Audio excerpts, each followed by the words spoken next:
नमस्कार, सुप्रभात, ग्रह नक्षत्र और आप में मैं लवीना आपका स्वागत करती हूँ।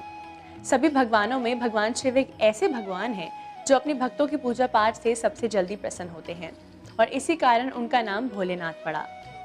आने वाला है महाशिवरात्रि का महापर्व और ऐसे में भगवान शिव की महिमा और भी बढ़ जाती है। आज के इस कार्यक्रम में हम आपको बताएंगे राशि अनुसार भगवान शिव को प्रसन्न करने के कुछ खास उपाय, साथ ही कैसे आप भगवान शिव की आराधना करके सुख संपत्ति की प्राप्ति कर सकते हैं। शिव महिमा से कैसे मिलेगा आपको धन लाभ? कौन सी पूजा से होंगे शिव प्रसन्न? तो चलिए कार्यक्रम को आगे बढ़ाते हुए स्वागत करते हैं प्रख्यात नक्षत्र गतान्वेषी डॉक्टर शंकर चरण त्रिपाठी जी का। त्रिपाठी जी, आपका बहुत बहुत स्वागत है हमारे स्टूडियो में। जी प्रणाम।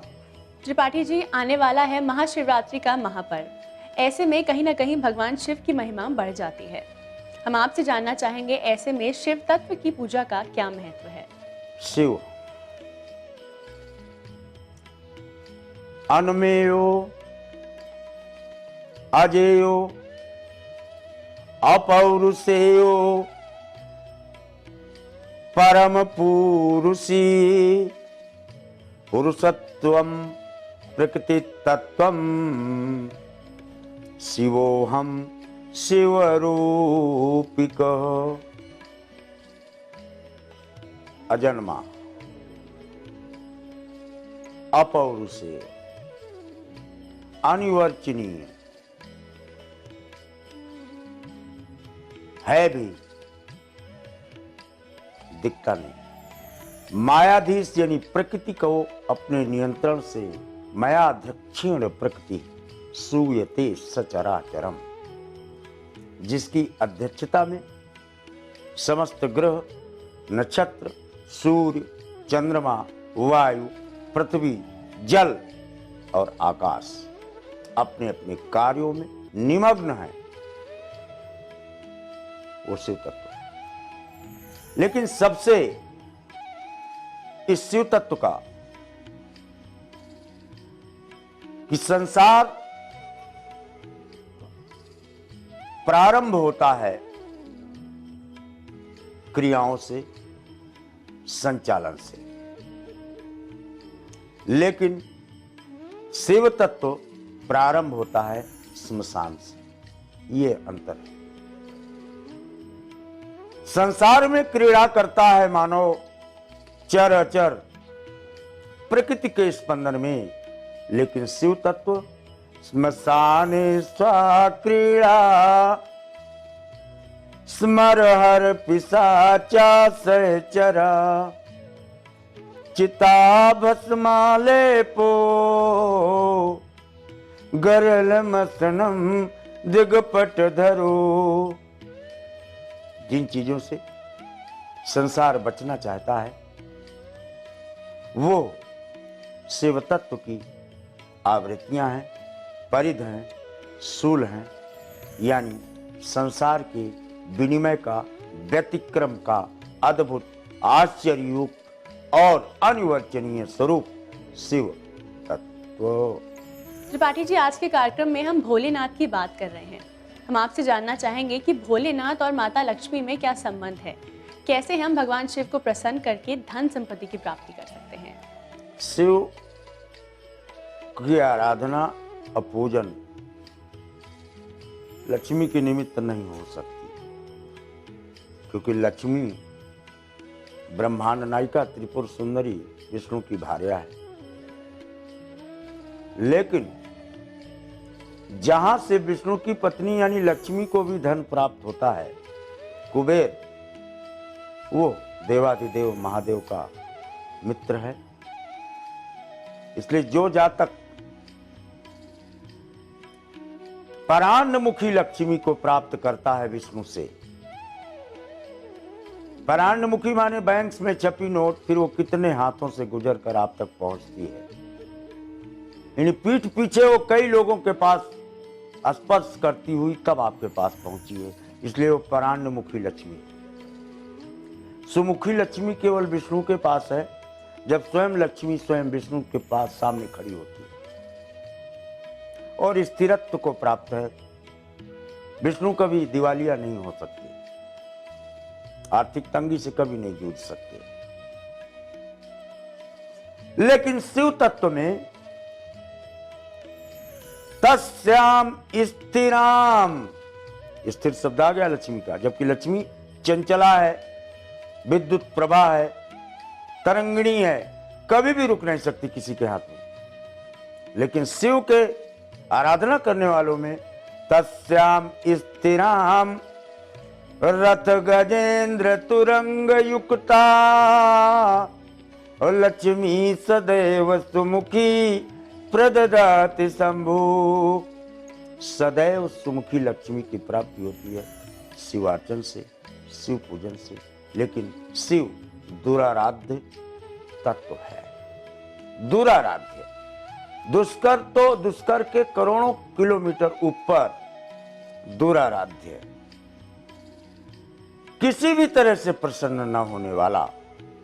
इसलिए दुराराध्य से ही सुमुखी लक्ष्मी का प्राकाट्य देखा गया। दर्शकों, आज के कार्यक्रम में त्रिपाठी जी महादेव को प्रसन्न करने के कुछ खास उपाय बता रहे हैं। इसी के साथ वक्त हो चला है एक छोटे से ब्रेक का। ब्रेक के बाद हम जानेंगे राशि अनुसार कैसे आप महादेव को प्रसन्न करके धन की प्राप्ति कर सकते हैं। आप बने रहिए हमारे साथ कार्यक्रम ग्रह नक्षत्र और आप में।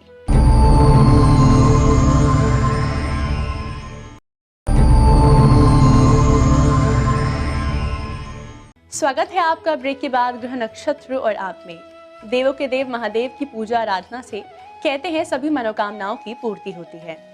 आज के इस कार्यक्रम में हम खास तौर पर बात करेंगे उन लोगों की जो धन संबंधी समस्याओं से जूझ रहे हैं। वो कैसे महादेव को प्रसन्न करके धन की प्राप्ति कर सकते हैं, इस बारे में हमें बताएंगे त्रिपाठी जी। त्रिपाठी जी, ऐसे में हम आपसे राशि अनुसार बात करना चाहेंगे और जानना चाहेंगे मेष से कन्या राशि के जातकों के बारे में। ये किस प्रकार महादेव को प्रसन्न करें, कैसे उनकी पूजा आराधना करें जिससे कि इन्हें धन की प्राप्ति होगी। धन में केवल नोट नहीं आती, धन में पत्नी, पुत्र, ग्रह, संपत्ति, आपका ज्ञान और आपके 14 गुण ये धन के अधीन माने गए हैं, जो ज्योतिष विज्ञान के द्वितीय भाव से। और इन समस्त चीजों की प्राप्ति मेष का जातक जिस भी रूप में जिस भाव से धन प्राप्त करना चाहता हो, बिल्व पत्र के साथ शिवार्चन करें, ब्रश अक्षत के साथ शिवार्चन सर्वथा श्रेष्ठ है। दुग्ध के साथ, मिथुन, पुष्प, माला, श्रृंगार सामग्री के साथ, कर्क, बालू के द्वारा, मिट्टी के द्वारा बने हुए शिवपिंड पर अर्चन और आराधना का प्रमाण, सिंह, रक्त चंदन से शिव का अभिषेक, लेपन और पूजन करें। कन्या पूजन तो करेगा लेकिन विश्वास नहीं होगा। आपने दर्शकों को बताया मेष से कन्या राशि के जातकों के बारे में। अब हम आपसे जानना चाहेंगे तुला से मीन राशि के जातकों को कैसे महादेव की पूजा आराधना करनी चाहिए जिससे कि उनकी आर्थिक स्थिति बेहतर होगी। तुला स्वयं द्वारा निर्मित शिव पर, शिवपिंड पर जलाभिषेक निरंतर सर्वथा श्रेयस्कर है। वृश्चिक 40 फीट नीचे मिट्टी का या गंगा की मिट्टी से बने हुए शिव पिंड पर शिव सृजन कर शिवार्चन, बिल्वपत्र, चावल इत्यादि समस्त सामग्रियों से किया जाना सर्वथा अनिवर्चनीय अवस्था का जन्मदाता कहा गया है। धानु मूल प्रवृत्ति से हटकर किया गया चिंतन, इन्हें सकाम बिल्कुल न किया जाए। शिवार्चन धानु के लिए कारकत्व शनि को प्राप्त है। मकर धन की प्राप्ति के निमित्त किया जाने वाला, धन माने करेंसी प्राप्त करने के लिए किया जाने वाला निमित्त सर्वथा शहद स्नान से, शर्करा स्नान से प्राप्त होता है। कुंभ जलाभिषेक निरंतर 24 आवर जलाभिषेक कर दो, मनोकामनाएं सिद्ध हो। और मीन केवल और केवल चांदी के पात्र से शिव को जलाभिषेक, अक्षत, रोली तथा समस्त शिव द्वारा अभीष्ट वस्तुओं के साथ। दर्शकों, त्रिपाठी जी ने बताया कि अगर आप भी धन संबंधी समस्याओं से जूझ रहे हैं तो कैसे महादेव की आराधना से आपकी आर्थिक स्थिति बेहतर हो सकती है। इसी के साथ वक्त हो चला है जानने का हमारे आज के पहले कॉलर कौन है। गुरु जी को मैं सादा चरण अस्पत, मैं जहानाबाद बिहार से बोल रहा हूँ। मेरी जन्म तिथि दिसंबर 1966, रात्रि 11:25। गुरु जी से मेरा प्रश्न ये था कि मेरी नौकरी मार्च में से छूट गई है, उसके बाद कोई नौकरी नहीं मिल रहा, इसके लिए जी का ज्योतिषीय सलाह चाहिए कि आगे मुझे क्या करना। कन्या बृहस्पति का कारकत्व जहाँ शनि को प्राप्त है, कृत्तिका नक्षत्र को कारकत्व सूर्य को प्राप्त है, और कन्या बात मानेगा नहीं। अविश्वास की नींव पर कैसे विश्वास को आरोपित किया जाना सर्वथा संभव नहीं मिस्टर सुनील कुमार जी। तथापि लगनस्थ चंद्रमा 4 अप्रैल 2017 तक, और 40 अप्रैल होता नहीं तो 4 की संख्या फिर 22 अप्रैल को आएगी, 13 अप्रैल को आएगी, यानी यहाँ आप पदस्थ हो जाते हैं या साक्षात्कार देकर के चयनित होने की प्रक्रिया में हैं। अंतिम कॉलर जुड़ चुके हैं हमारे साथ, आइए जानते हैं क्या समस्या है इनकी। गुरुजी प्रणाम, मैं ज्योति शर्मा बोल रही हूँ। मेरा जन्म स्थान बाड़मेर है। मेरी जन्म तिथि 7 जुलाई 1960 है और जन्म समय रात्रि का 1:10 है। गुरुजी, मुझे मेरे पति के बारे में पूछना है कि उनका किसी दूसरी औरत के साथ संबंध है तो मुझे छोड़ना चाहते हैं। क्या कोई ज्योतिषीय उपाय है जिससे कि मेरे पति मेरे साथ ही रहे और उस औरत को हमेशा के लिए छोड़ देवे? आपके पास ये क्या सबूत है कि पति के दूसरे औरत से संबंध या किसी स्त्री के किसी पुरुष से संबंध? ये तो किसी पर भी आरोपित किया जा सकता है क्योंकि इसको साक्ष्य की आवश्यकता नहीं। लेकिन एक बात ध्यान रखें, ये भ्रम ब्रह्मा को भी हुआ था कि कृष्ण के पास 16,100 रानियां हैं और वो सबके समक्ष कैसे मिलता होगा। अंतिम रानी से मिलने के लिए तो 16,000 वर्ष लग जाएंगे, ऐसा नहीं है। गुणा गुणे सुवर्तन्ते इति मत्वा न सज्जते। आप स्वयं अपने आप को वस्त्र धारण करा सकते हैं, अपने ऊपर सेंट लगा सकते हैं, स्नान करा सकते हैं, लेकिन दूसरे को मजबूर नहीं कर सकते। पति अपने कार्यों के प्रति स्वयं उत्तरदायी होगा और आप अपने कार्यों के प्रति स्वयं उत्तरदायी होंगे। और पति पर प्रश्नवाचक चिन्ह लगाना सर्वथा गृहस्थाश्रम में प्रश्नवाचक चिन्ह लगाना है। त्रिपाठी जी, इतनी महत्वपूर्ण जानकारी के लिए, साथ ही आपकी आज की उपस्थिति के लिए आपका बहुत बहुत धन्यवाद। प्रणाम। दर्शकों, अगर आप भी किसी भी प्रकार की समस्या से जूझ रहे हैं तो आप हमें कॉल करके अपनी समस्याओं के समाधान इस कार्यक्रम में पा सकते हैं। इसी के साथ वक्त हो चला है एक और छोटे से ब्रेक का। ब्रेक के बाद आचार्य राजेश जी हमें बताएंगे कौन सी शक्तियों का है हनुमान चालीसा में भंडार, सभी कष्ट और संकट कैसे होंगे दूर।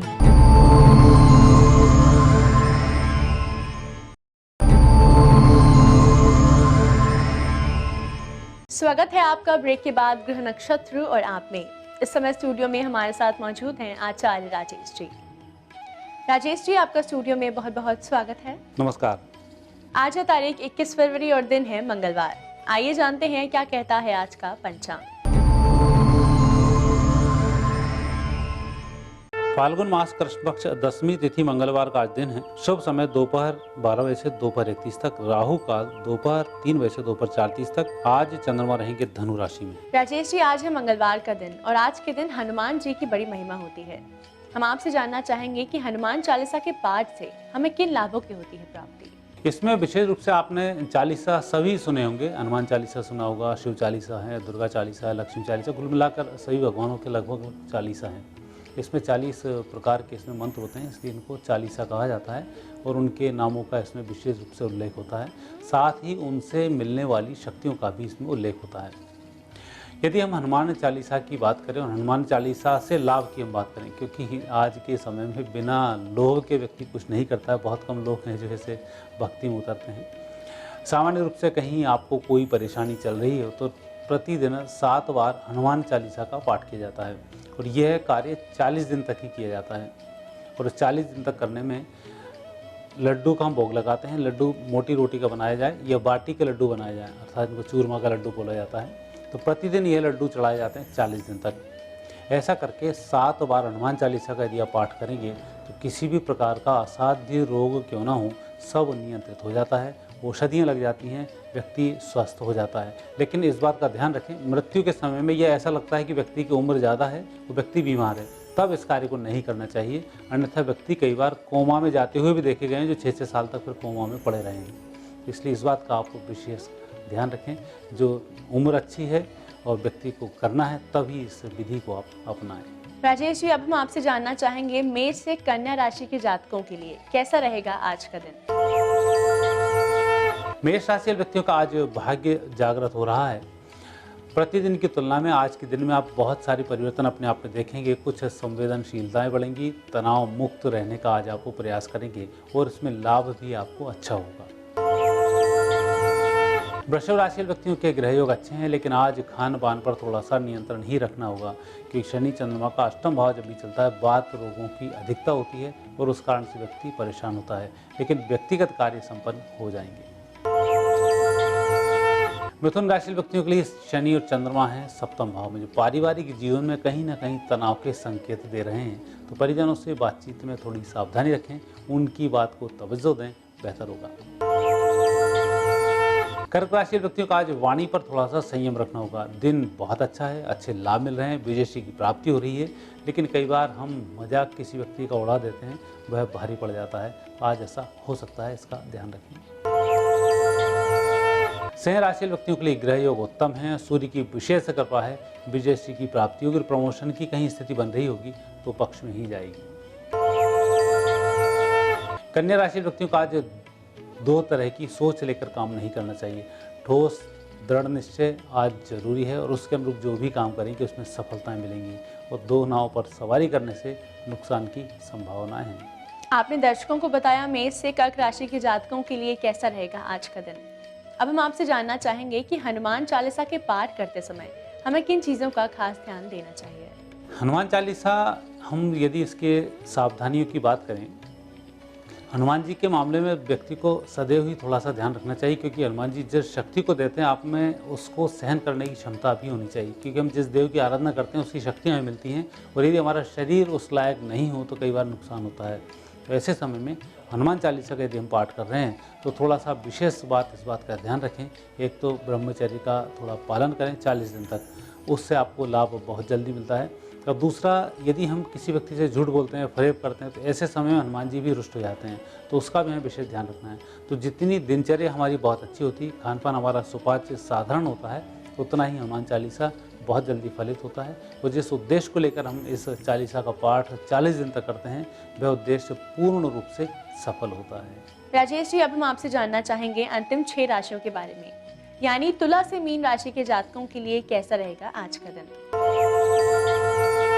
तुला राशि वाले व्यक्तियों के दिन बहुत अच्छे हैं और विशेष रूप से आज भाई की मदद से उत्तम फलों की प्राप्ति होगी। यदि भाई नहीं है तो आपके उनसे छोटे व्यक्ति के माध्यम से आपको लाभ मिलेगा। वृश्चिक राशि व्यक्तियों का आज दिन थोड़ा सा कमजोर है। सबसे पहला तो आप खाने पर ही नियंत्रण रखें और दूसरा वाणी पर भी थोड़ा संयम रखें, तब जाकर कहीं सफलताएं मिलेंगी।